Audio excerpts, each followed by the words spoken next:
Pernahkah Anda bekerja dengan seorang pemimpin yang membuat Anda merasa termotivasi setiap hari? Atau justru sebaliknya, kepemimpinan bukan tentang jabatan, tapi tentang pengaruh? Dalam video kali ini, kita akan eksplorasi rahasia di balik pemimpin-pemimpin besar dan bagaimana Anda bisa memulai perjalanan kepemimpinan Anda sendiri. Mari kita mulai. Sebelumnya perkenalkan, nama saya adalah Muhammad Latif Rifai dengan NIM 240201010161. Kali ini saya akan mempresentasikan UTS Tugas Estetika Humanisme dengan tema Leadership. Seorang bintang ingin melihat dirinya sendiri naik ke puncak, tetapi untuk seorang pemimpin yang sejati, justru ingin melihat orang-orang sekitarnya lah yang naik ke puncak.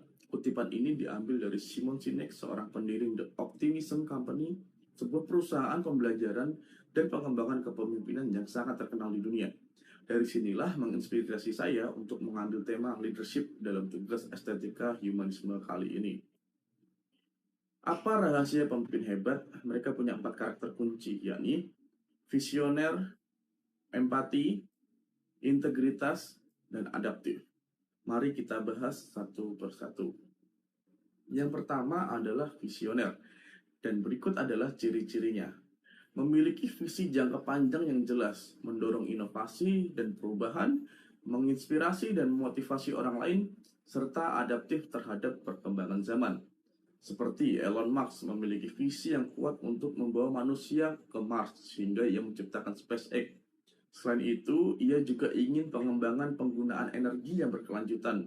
Dengan ambisi tersebut, dia menciptakan perusahaan mobil listrik terbesar, yakni Tesla, dan sebagai pionir di bidangnya tersebut. Begitu juga sebaliknya, ciri-ciri pemimpin tidak visioner, yakni fokus pada kepentingan jangka pendek, resistensi terhadap perubahan, kurangnya inovasi dan adaptasi, serta cenderung birokratif atau otoriter.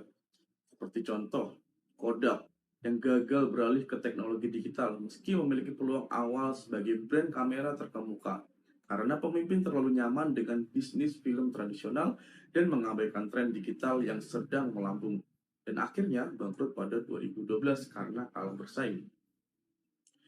Yang kedua adalah empati. Pemimpin sejati tidak hanya memberi perintah, tapi benar-benar mendengar, memahami, bertindak untuk ikut andil dalam proses. Seperti Satya Nadella, sang pendiri Microsoft, kepemimpinan dimulai dari rasa ingin memahami. Bukan hanya ucapan, tapi Satya Nadella menerapkan budaya empati tersebut ke perusahaan Microsoft. Dengan contoh, beberapa kebijakan diantaranya mengubah know it all dan memberikan fasilitas daycare gratis untuk karyawannya. Dan masih banyak lainnya tentunya. Selanjutnya adalah pemimpin yang integritas. Pemimpin harus konsisten antara ucapan dan tindakan, karena keduanya adalah fondasi kepercayaan. Tim tidak akan mengikuti pemimpin yang pelin-pelan, seperti Lee Kuan Yew, merupakan seorang pemimpin yang menunjukkan integritas tinggi melalui tindakan nyata dalam membangun Singapura. Salah satu contoh utama integritasnya adalah komitmen yang tak tergoyahkan terhadap pemberantasan korupsi. Ia menegakkan hukum secara tegas, mendirikan lembaga-lembaga anti korupsi yang independen, dan tidak segan menjerat pejabat tinggi yang terbukti korup. Selain itu, Lee Kuan Yew mempraktikkan kesederhanaan dalam kehidupan pribadinya. Ia menolak fasilitas mewah meski ia menjabat sebagai Perdana Menteri. Dan meskipun seperti itu, keluarganya juga pasti tidak mendapatkan keistimewaan khusus seperti yang ia lakukan. Dan lihatlah sekarang, Singapura menjadi salah satu negara paling maju di dunia. Dan yang terakhir adalah adaptif, kemampuan untuk menyesuaikan diri dengan perubahan, membaca situasi, merespon perubahan dengan cepat, dan membuat keputusan yang tepat sesuai dengan permasalahan. Sebagai contoh adalah pemerintah yang adaptif adalah negara Arab, yang terkenal sebagai penghasil minyak terbesar di dunia. Dengan kondisi alam yang sangat kaya ini, namun Arab Saudi sadar bahwa cadangan minyak bumi yang ada di dalamnya tidak bertahan lama, sehingga pemerintah Arab perlahan mulai mengalihkan national interest mereka yang dari negara petrodolar ke negara pelayan dan pariwisata. Karena mereka paham betul status negara mereka pasti tidak akan pernah sepi pengunjung, karena di sana memiliki magnet yang besar untuk umat muslim, yakni Ka'bah yang menjadi pusat ibadah umat muslim untuk berhaji. Sebagai penutup, kepemimpinan bukan hanya tentang gelar atau posisi, melainkan tentang pengaruh, tanggung jawab, dan pelayanan. Seorang pemimpin sejati tidak berani mengambil langkah pertama, menginspirasi orang lain, dan menciptakan perubahan yang bermakna.